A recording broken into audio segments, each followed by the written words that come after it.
Saudara, Jemaat GKI Balikpapan yang saya kasih dalam Yesus Kristus. Pada hari ini sudah di minggu yang begitu indah. Mari bersama-sama kita merenungkan firman Tuhan. Kita membuka dan membaca Alkitab kita yang diambil dari kitab Pengkhotbah, pasal yang pertama, ayat 1 sampai dengan ayatnya yang ke-11. Pengkhotbah pasal yang pertama, ayat 1 sampai dengan ayatnya yang ke-11. Demikian firman Tuhan. Inilah perkataan Pengkhotbah, anak Daud, raja di Yerusalem. Kesia-siaan belaka, kata Pengkhotbah, kesia-siaan belaka, segala sesuatu adalah sia-sia. Apakah gunanya manusia berusaha dengan jerih payah di bawah matahari? Keturunan yang satu pergi dan keturunan yang lain datang, tetapi bumi tetap ada. Matahari terbit, matahari terbenam, lalu terburu-buru menuju tempat ia terbit kembali. Angin bertiup ke selatan, lalu berputar ke utara. Terus-menerus ia berputar, dan dalam putarannya angin itu kembali. Semua sungai mengalir ke laut, tetapi laut tidak juga menjadi penuh. Kemana sungai mengalir, ke situ sungai mengalir selalu. Ayat 8, segala sesuatu menjemukan, sehingga tak terkatakan oleh manusia. Mata tidak kenyang melihat, telinga tidak puas mendengar. Apa yang pernah ada, akan ada lagi, dan apa yang pernah dibuat, akan dibuat lagi. Tak ada sesuatu yang baru di bawah matahari. Adakah sesuatu yang dapat dikatakan, lihatlah ini baru? Tetapi itu sudah ada dulu, lama sebelum kita ada. Kenang-kenangan dari masa lampau tidak ada, dan dari masa depan yang masih akan datang pun, tidak akan ada kenang-kenangan pada mereka yang hidup sesudahnya. Mari saya mengajak untuk kita bersama-sama terlebih dahulu menundukkan kepala kita, menutup mata kita sejenak, kita masuk dalam doa. Bapa, kami bersyukur atas anugerah Tuhan di hari Minggu ini. Kami boleh kembali beribadah, meskipun kami belum bisa beribadah di tempat di gereja. Tapi kami ibadah secara online. Tapi kami percaya firman Tuhan sanggup untuk menyentuh hati kami, sampai kepada kami. Oleh sebab Tuhan, berkati akan firman yang akan diberitakan. Pakai hamba-Mu yang penuh dengan kelemahan ini, agar supaya menyampaikan firman Tuhan dengan kuasa Roh Kudus. Dan berkatilah kami semua, beri kepada kami keberanian untuk mempercayai setiap firman yang kami dengar pada hari ini. Demi nama Yesus Kristus, kami berdoa. Amin. Saudara-saudara, puisi yang baru kita baca tadi, ditulis oleh seorang raja besar, yang pernah memerintah lebih daripada 3.000 tahun yang lampau, yaitu Raja Salomo. Dari Alkitab kita tahu bahwa Raja Salomo atau yang juga dikenal dengan nama Raja Sulaiman adalah orang yang memiliki apa saja yang paling dicari, yang paling dicita-citakan manusia sepanjang zaman. Apa yang paling dikejar, apa yang paling dicari, apa yang paling dicita-citakan manusia sepanjang zaman, Salomo sudah meraihnya. Saudara, apa saja saudara yang paling dicari-cari, yang paling dikejar manusia sepanjang zaman? Yang pertama, manusia mengejar kepandaian. Manusia mengejar akan pengetahuan dan hikmat. Salomo punya semuanya itu. Ia punya kepandaian. Ia punya pengetahuan dan hikmat yang luar biasa. Kitab 1 Raja-Raja pasal 4 menggambarkan kebesaran Salomo. Ia mengubah 3.000 amsal. Dia juga mengubah 1.005 nyanyian. Salomo sangat menguasai ilmu botani, yaitu ilmu tentang tumbuh-tumbuhan. Dari pohon aras di gunung Libanon sampai jamur yang menempel di dinding batu, ia kuasai semuanya itu. Demikian juga ilmu zoologi, ilmu tentang perhewanan, segala macam binatang darat, segala jenis burung di udara, dan ikan-ikan di laut, dia hafal semuanya. Dicatat juga bahwa Salomo lebih bijaksana dari semua ahli-ahli Bani Timur, dari semua ahli orang-orang Mesir, serta melebihi segala cerdik cendekiawan pada zamannya, saudara. Kita mungkin juga pernah mendengar kisah tentang hikmatnya yang luar biasa. Pada waktu dia menyelesaikan perselisihan 2 orang perempuan sundal, saudara, yang memperebutkan bayi mereka. Itu catat dalam 1 Raja-Raja pasalnya yang ketiga. Salomo punya itu, punya hikmat, punya pengetahuan, punya akan kebijaksanaan, saudara. Yang kedua, dan karena hikmatnya itulah, maka Salomo menjadi sangat terkenal. Artinya dia punya popularitas sangat terkenal, saudara. Saudara, bukankah ini juga yang dikejar banyak orang? Popularitas, terkenal, nama besar. Salomo punya itu. Dicatat, ia mendapat nama di antara segala bangsa di sekelilingnya. Segala raja bangsa-bangsa dari dunia yang berbudaya tinggi, yang dikenal pada masa itu, datang semuanya untuk mendengarkan hikmatnya. Dan setelah mendengarkan hikmatnya, mereka menjadi takluk, saudara. Dan kemudian memberikan upeti kepada Salomo. Sampai begitu terkenalnya, maka jauh-jauh datang seorang ratu dari negeri Sheba. Ingin saudara mengenal hikmatnya dari dekat. Dan setelah ratu itu melihat dan mendengar secara langsung, saudara, bagaimana hikmat Salomo itu, saudara, maka takluklah ia. Ya takluk bukan karena pedang, bukan karena dikalahkan dalam peperangan, tetapi karena mengakui kehebatan hikmat bijaksana Salomo. Salomo punya hikmat, saudara. Salomo, saudara, punya akan nama besar, popularitas. Yang ketiga, apa yang kejar manusia? Selain dari tadi dua tadi. Yang ketiga, manusia mengejar dan memimpikan kekayaan. Salomo punya tidak? Salomo punya banyak, bahkan sangat melimpah. Alkitab mencatat dalam satu raja-raja, dia sangat kaya. Karena dia memiliki begitu banyak harta kekayaan yang melimpah. Betapa kayanya Salomo itu digambarkan dalam satu raja-raja pasal 4 ayat 22-23 begini, saudara. Adapun persediaan makanan yang diperlukan Salomo untuk sehari ialah 30 kor gandum yang terbaik dan 60 kor tepung biasa. 10 ekor domba, belum terhitung rusa, kijang, rusa dandi, dan gangsa piaraan. Ini makanannya untuk 1 hari saja. Belum lagi Salomo memiliki kuda 40.000 kandang untuk kereta-keretanya dan 12.000 orang berkuda. Salomo, saudara, masih memiliki istana yang megah, yang sangat mahal sekali, yang dia juga membangun bait suci yang megah dan yang mahal juga, saudara. Yang keempat, saudara, apa yang dikejar manusia? Yang keempat, manusia mengejar kekuasaan dan jabatan tinggi. Salomo juga memiliki, saudara. Dia punya kuasa yang sangat besar. Karena dia adalah raja yang sangat besar dan agung.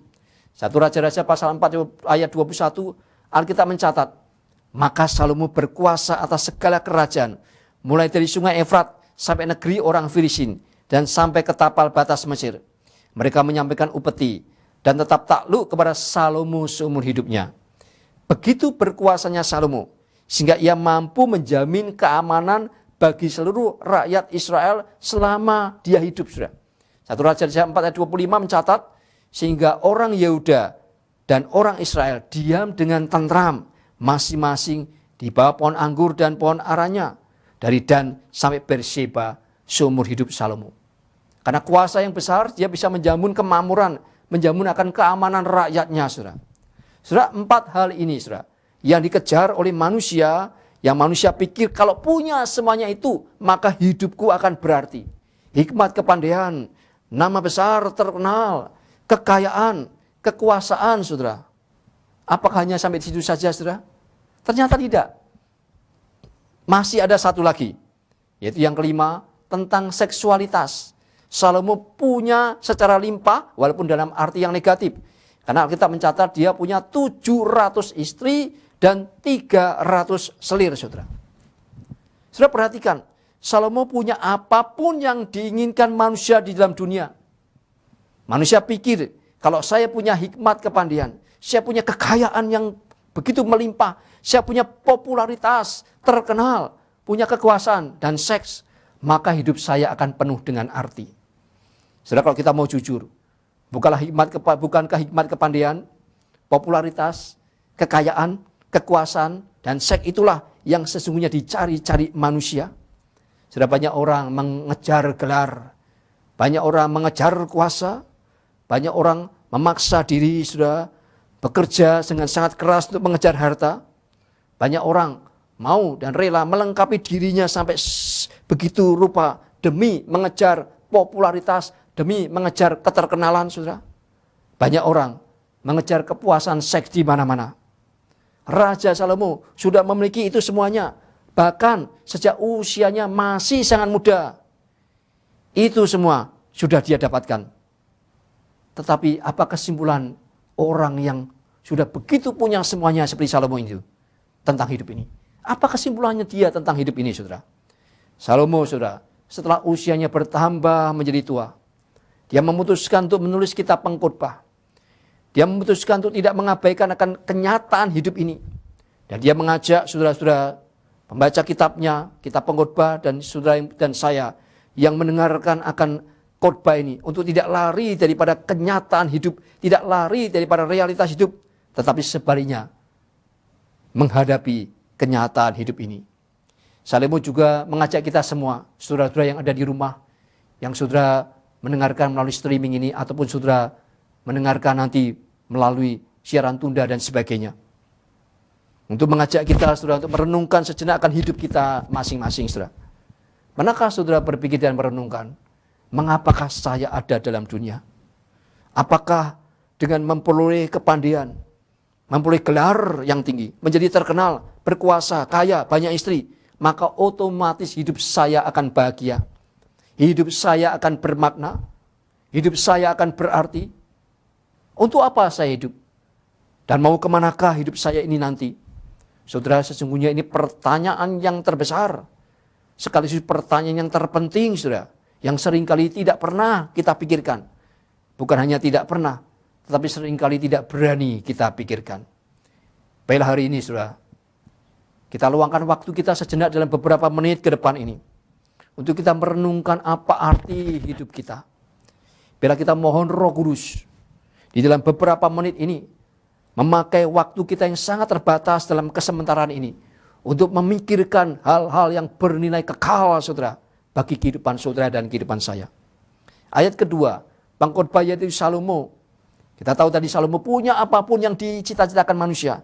Tapi ayat kedua, Salomo memulai dengan sangat jujur sekali tentang realitas hidup ini. Dia mengatakan di sini, kesia-siaan belaka, kata pengkhotbah. Kesia-siaan belaka, segala sesuatu adalah sia-sia.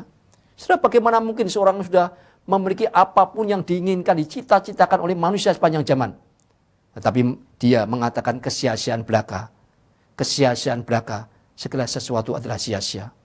Saudara, dalam bahasa aslinya bahasa Ibrani, sesungguhnya muncul 5 kali kata sia-sia. Atau dalam bahasa aslinya habel habalim. Saudara. Dalam terjemahan bahasa Inggris itu nampak vanity of vanities, all is vanity.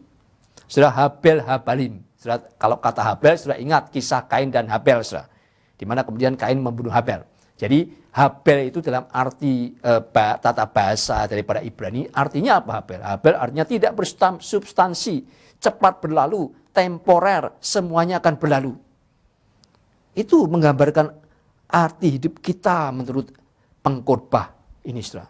Maka di sini pengkhotbah mau menyatakan bahwa hidup ini kalau kita melihatnya secara mendalam, maka hidup ini ibarat sebuah kepulan asap, bagaikan hembusan angin, seperti sebuah embun yang ada pada dini hari dan lenyap ketika matahari itu datang meninggi, saudara. Hidup ini sekejap, tidak bersubstansi.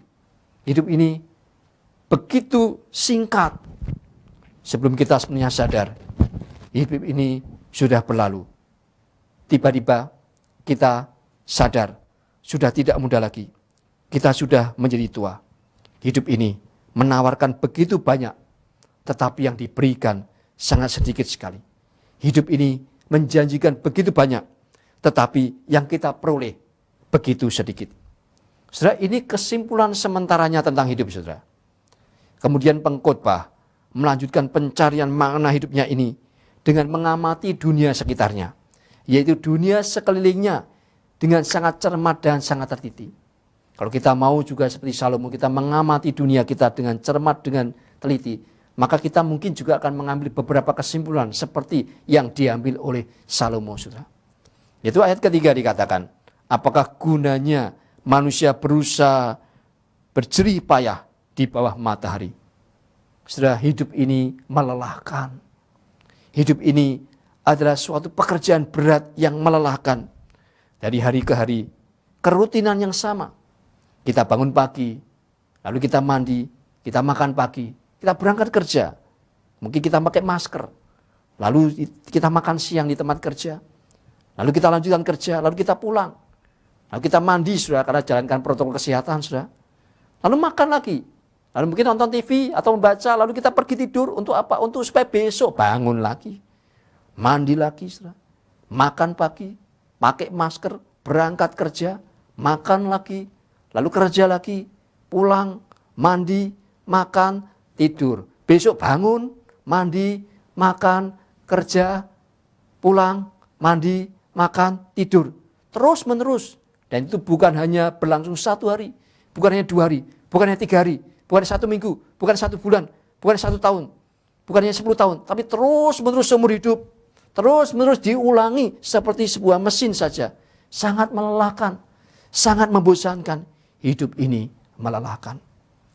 Yang kedua, ayat yang keempat, saudara. Keturunan yang satu pergi dan keturunan yang lain datang, tetapi bumi tetap ada. Hidup ini rapuh. Manusia tidak kekal. Manusia sehebat apapun akhirnya akan lewat juga. Manusia dibandingkan dengan bumi yang juga sementara saja, itu adalah sangat rapuh sekali. Sehebat apapun, sekaya apapun sebuah generasi akan lewat juga digantikan generasi lain yang datang sesudahnya. Tidak ada satu orang pun, saudara, yang sanggup menolaknya. Hidup ini rapuh.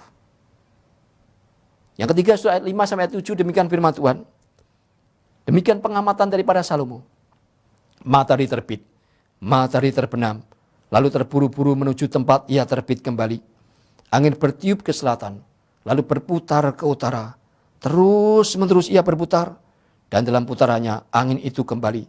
Semua sungai mengalir ke laut, tetapi laut tidak juga menjadi penuh. Kemana sungai mengalir, ke situ sungai mengalir selalu. Saudara, hidup ini adalah pengulangan. Ini seperti sebuah mimpi buruk, saudara. Coba, saudara, kita renungkan akan keadaan alam. Matahari, saudara. Matahari terbit, lalu terbenam, hanya supaya besok terbit kembali. Angin, saudara, angin. Angin bertiup dari satu arah menuju ke arah lain. Lalu berputar terus. Terus menerus berputar lagi, berulang-ulang berputar, saudara. Air, saudara. Air dari sungai mengalir ke laut. Tetapi laut tidak pernah menjadi penuh. Terus menerus diulangi. Ini sungguh, saudara, membosankan. Hidup ini adalah pengulangan. Ayat ke-8, saudara. Dikatakan segala sesuatu menyembuhkan, sehingga tak terkatakan oleh manusia. Mata tidak kenyang melihat, telinga tidak puas mendengar. Hidup ini tak pernah puas. Tak pernah puas, saudara. Mata tidak puas, telinga tidak puas. Mata kita, saudara. Mata kita melihat apapun yang kita kira paling memuaskan penglihatan. Tetapi pernahkah kita merasa puas? Pernahkah kita sampai mengatakan, karena aku sudah melihat hal yang begitu indah, maka aku tidak mau melihat apa-apa lagi? Tidak, bukan, saudara. Tidak pernah puas. Telinga kita mendengar suara yang merdu, tidak akan pernah terpuaskan. Kita tidak mungkin, saudara, telinga kita mendengar akan musik atau suara nyanyian begitu indah, lalu kita mengatakan, saya sudah bosan untuk mendengar, maka saat ini saya tidak mau mendengar lagi. Tidak, bukan, saudara. Telinga tidak pernah puas, saudara. Panca indera kita tidak pernah puas. Hidup ini tak pernah puas. Saudara, ada sebuah dongeng tentang filsafat di Tiongkok kuno yang mengatakan, konon, saudara, ini konon dongeng ya. Konon pada mulanya usia semua makhluk hidup itu sama, yaitu 25 tahun. Jadi baik manusia, siapapun dia, maupun hewan-hewan, semuanya usia 25 tahun. Dan ketika sudah mencapai usia 25 tahun, maka mati. Ya. Saudara, pada suatu hari manusia mengajukan protes kepada dewa. Kenapa? Sebab mereka menganggap pada usia 25 tahun itu, mereka sedang kuat-kuatnya. Manusia sedang kuat-kuatnya, terlalu muda untuk mati, sayang sekali. Pada waktu masih kuat 25 tahun langsung mati. Maka mereka datang protes kepada dewa untuk minta tambahan usia. Nah, bertepatan dengan itu, saudara, datang pula seekor kuda. Kuda yang justru sebaliknya, memohon hidup jangan sampai 25 tahun, tapi hidup 10 tahun saja. Sebab mereka merasa 25 tahun itu terlalu lama bagi mereka. Karena hidup sang kuda selalu dicambuk, selalu ditali kekang, bekerja sangat keras. Maka dewa mengatakan kebetulan. Akhirnya usia manusia ditambah 15 tahun, diambil daripada usia kuda yang dikurangi 15 tahun. Jadi usia manusia sekarang menjadi berapa? Berapa, saudara? 25 tambah 15. Jadi 40 tahun, saudara. Maka pada usia 40 tahun itu manusia begitu kuat laksana muda. Bekerja tidak lelah. Sampai lembur pun sudah masih kuat. Tidak tidur pun sampai pagi bekerja masih kuat. Pada usia 40 tahun. Namun, manusia apakah sudah puas? Manusia masih belum puas. Minta tambahan usia lagi. Ya, kemudian datang seekor sapi. Seekor sapi. Yang minta dikurangi 15 tahun juga. Maka diberikanlah kepada manusia sehingga usia manusia menjadi 40 tambah 15, 55 tahun. Maka pada usia 55 tahun, manusia suka diperas. Diperas oleh istri, diperas oleh petua, diperas oleh sanak keluarga dan lain-lain. Meskipun demikian sudah puaskah manusia? Belum, saudara. Manusia masih tetap tidak mau mati. Mereka minta tambahan usia lagi. Maka datanglah seekor anjing. Anjing ingin hidup hanya 10 tahun saja. Kemudian usia yang 15 tahun itu ditambahkan juga kepada manusia. Sehingga usia manusia berapa, saudara, sekarang? Berapa? 55 tambah 15. Berapa? 70 tahun. Dan pada usia 70 tahun itulah manusia sering jadikan penjaga. Ya, penjaga rumah, penjaga cucu, ya, saat anak menantunya pergi. Dia suruh jaga rumah. Tetapi akan manusia puas? Manusia masih belum puas juga. Maka datang seekor kera yang minta hidupnya juga 10 tahun juga. Maka 15 tahun usia kera ditambahkan kepada manusia. Sehingga usia manusia menjadi 70 tambah 15 berapa? 85 tahun, saudara. Maka pada usia 85 tahun inilah manusia sering berpindah-pindah. Ya kayak kera gitu, dipindah dari rumah anak yang satu ke anak yang lain. Dari pantai jumbo yang satu, pantai jumbo yang lain, saudara. Saudara, ini menggambarkan sesungguhnya hidup manusia itu tidak ada puas-puasnya. Bila kita tidak punya hati yang diisi oleh firman Tuhan yang benar dan murni, hidup ini tak pernah puas. Hidup ini tak pernah puas. Yang kelima, surah ayat 9 ayat 10, firman Tuhan mengatakan, apa yang pernah ada akan ada lagi. Dan apa yang pernah dibuat akan dibuat lagi. Tak ada sesuatu yang baru di bawah matahari. Adakah sesuatu yang dikatakan, lihatlah ini baru? Tetapi itu sudah ada dulu, lama sebelum kita ada. Hidup ini monoton, saudara. Tidak ada yang baru. Apa yang pernah ada akan ada lagi. Dan apa yang pernah dibuat akan dibuat lagi. Tak ada sesuatu yang baru di bawah matahari. Sudah pandemi yang sekarang terjadi. Dulu sudah pernah terjadi. Tahun 1918, 1919, saudara. Kita tahu 1918 itu adalah akhir dari perang dunia yang pertama. Tapi jumlah korban perang dunia pertama tidak mampu mengalahkan jumlah korban karena pandemi yang terjadi pada masa itu. Yang waktu itu dinamakan Spanish flu, saudara. Flu Spanyol. Data daripada CDC, Center for Disease Control and Prevention, itu adalah merupakan pusat pengendalian dan pencegahan penyakit di Amerika Serikat, mencatat pandemi pada waktu itu, saudara, itu menginfeksi sampai 500 juta manusia. Itu artinya sepertiga kira-kira populasi manusia pada waktu itu. Dan mengakibatkan korban tewas tidak kurang daripada 50 juta manusia. Jauh, saudara, ya, dengan pandemi COVID-19 saat ini. Belum apa-apa, saudara. Pandemi COVID-19 ini baru korban 1 juta, saudara. Tapi itu pun juga memilukan, saudara. Itu juga menakutkan. Tetapi artinya tidak ada yang baru, saudara. Apa yang pernah ada akan ada lagi. Itu sudah ada dulu, lama sebelum kita ada. Lalu yang terakhir ayat 11 dikatakan, kenang-kenangan dari masa lampau tidak ada, dan dari masa depan yang masih akan datang pun tidak akan ada kenang-kenangan pada mereka yang hidup sesudahnya. Hidup ini mudah dilupakan, saudara. Hidup ini tak akan dikenang seterusnya. Kadang-kadang apa yang kita kerjakan, kita masih hidup pun, saudara, sudah dilupakan orang. Apalagi ketika kita sudah tidak ada lagi. Ada kemungkinan besar apa yang pernah kita lakukan sepanjang hidup tidak ada yang mengingatnya, kecuali hanya mungkin keluarga kita atau orang-orang dekat kita. Hidup ini mudah dilupakan. Lalu bagaimana, saudara? Apakah memang hidup ini tidak berarti?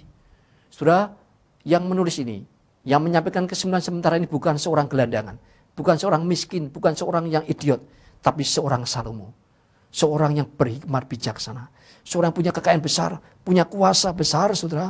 Seorang yang melimpah hartanya. Seorang yang punya apapun yang diinginkan manusia dalam dunia. Tetapi dia mengatakan kalimat-kalimat yang seperti ini, saudara. Lalu apakah memang hidup ini tidak berarti? Apakah hidup saudara dan hidup saya tidak berarti, saudara? Apakah ini hidup itu memang seperti ini? Puji Tuhan. Hidup tidak hanya berakhir dengan cerita yang demikian. Itu bukanlah akhir dari kisah hidup. Pengkhotbah tidak mengajak kita untuk hidup menjadi pesimis dan skeptis, saudara. Tetapi pengkhotbah mau membawa kita masuk kepada kenyataan hidup ini yang mau tidak mau harus kita jalani. Yang mau tidak mau saudara dan saya akan menjalaninya, saudara.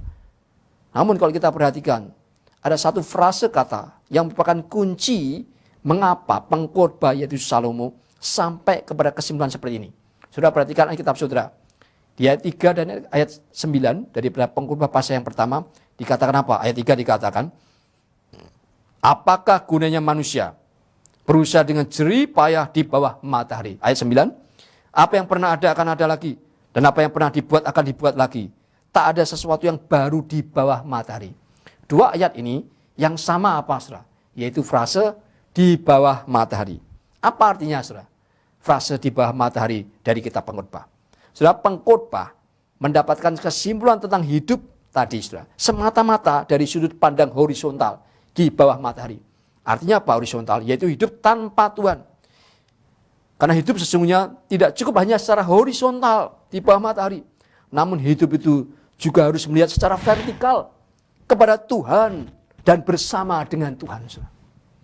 Jika hidup ini tanpa Tuhan, sudah pasti hidup yang bagaimanapun suksesnya dalam dunia ini, pasti hidup yang tidak berarti. Hidup yang sia-sia, hidup yang kosong, hidup hatinya kosong, hidupnya juga kosong, hatinya hampa. Mengapa, saudara? Karena firman Tuhan dalam pengkhotbah 3 ayat 11b berkata, Allah memberikan kekekalan dalam hati manusia.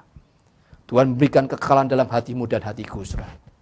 Ketika manusia berdosa, maka manusia kehilangan yang kekal itu. Hatinya menjadi kosong, dan kekosongan itu tidak dapat dipuaskan oleh semua yang ada dalam dunia ini. Ketika hatinya kosong, maka manusia mencoba mengisi hati yang kosong dengan semua yang ada dalam dunia ini. Apakah bisa, saudara? Apakah bisa? Karena semua yang ada dalam dunia itu adalah sementara. Dan yang sementara tidak dapat memuaskan kebutuhan kita akan yang kekal. Saudara, inilah juga yang dicari orang muda yang kaya. Yang berlari-lari datang kepada Yesus. Di mana ketika Injil baik Matius, Markus, Lukas mencatatnya. Matius pasal 19, Markus 10, Lukas 18 mencatat ini, saudara. Anak muda kaya ini, dia bertanya kepada Yesus, bagaimana caranya memperoleh hidup yang kekal. Dia punya kekayaan, anak muda ini. Dia punya kesehatan karena dia bisa berlari-lari, saudara. Dia punya kesuksesan dalam usia yang masih muda. Bahkan moralnya pun baik, saudara. Karena dia melakukan, saudara, hukum ke-5 sampai hukum ke-10 daripada 10 perintah Allah, saudara. Luar biasa, saudara. Tetapi sebaliknya, apa yang dia tidak punya? Dia tidak punya. Hatinya itu kosong. Hatinya hampa. Dia kosong hatinya. Dia merasa hidupnya hampa. Dia merasa hidupnya tidak berarti. Dia tidak memiliki jaminan hidup yang kekal, saudara. Padahal dia punya apapun yang diinginkan manusia di segala zaman. Muda, kaya, sehat, jabatan sebagai pemimpin, bermoral, saudara, berakhlak. Mengapa, saudara? Mengapa dia sampai kemudian hatinya kosong? Dia mencari Yesus untuk tanya bagaimana memperoleh hidup yang kekal. Karena kekekalan dalam hatinya itu belum terisi oleh roh yang kekal. Dia belum memperoleh jaminan hidup yang kekal. Mengapa? Mengapa, saudara? Karena dia belum percaya, belum terima Yesus Kristus di dalam hatinya. Sehingga tidak ada Roh Kudus yang kekal di dalam hatinya yang kosong. Saudara, hari ini saudara mendengarkan firman Tuhan. Saudara-saudara yang saya kasih dalam Kristus Yesus, dimanapun saudara berada, maukah saudara menemukan arti hidupmu? Maukah saudara mendapatkan kepenuhan hidup di dalam hatimu? Maukah engkau memperoleh jaminan hidup yang kekal? Maukah saudara? Terimalah Tuhan Yesus dalam hatimu. Bertobatlah, tinggalkan dosamu, tinggalkan hidup lamamu yang sia-sia. Jika selama ini saudara hidup tanpa arah, tanpa tahu apa arti hidup ini, mengapa saya ada dalam dunia ini? Dan kemana saya nanti setelah saya mati? Datanglah kepada Tuhan Yesus Kristus. Dan terimalah dia sebagai Tuhan dan Juru Selamatmu secara pribadi. Maka hidupmu tidak akan kosong lagi. Maka hatimu tidak akan hampa lagi.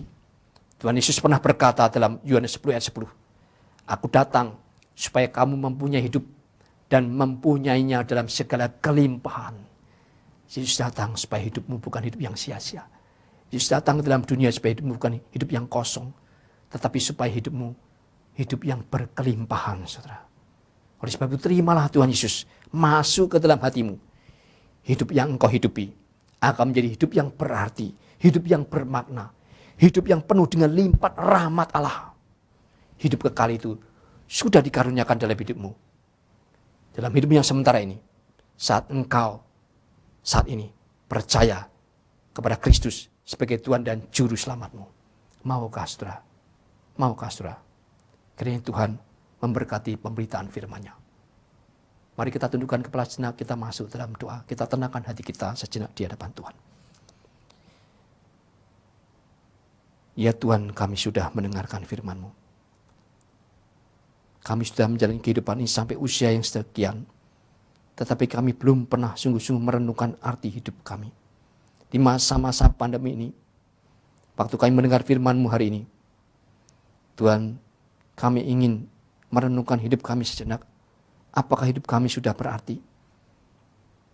Apakah hati kami sudah diisi dengan roh yang kekal, Roh Kudus, sehingga hidup kami bukanlah hidup yang sia-sia, hidup yang kosong, tapi hidup yang dipenuhi dengan segala kelimpahan daripada firman-Mu. Berkatilah akan setiap orang yang mendengarkan khotbah hamba-Mu pada hari ini. Engkau yang mengerti kebutuhan masing-masing. Mereka yang mau membuka hati, percaya Yesus Kristus, menerima Yesus sebagai Tuhan dan Juru Selamat, mengakui dosanya. Tuhan, masuklah ke dalam hati mereka. Karuniakan Roh Kudus-Mu sebagai jaminan hidup yang kekal bagi yang percaya kepada Yesus Kristus. Terima kasih Tuhan. Tuhan, Kau juga mengerti pergumulan-Mu di masa-masa pandemi seperti ini. Jagalah umat-Mu ya Tuhan. Penuhilah segala kebutuhan daripada umat yang percaya kepada Engkau. Lindungilah mereka. Topanglah mereka dengan kuasa dan pemeliharaan Tuhan yang ajaib. Berkatilah jemaat-Mu secara khusus GKI Balikpapan ya Tuhan. Agar supaya mereka senantiasa boleh melihat dan menyaksikan kasih setia Tuhan sungguh ajaib dalam kehidupan mereka. Terima kasih Bapa. Demi nama Yesus Kristus kami berdoa. Amin.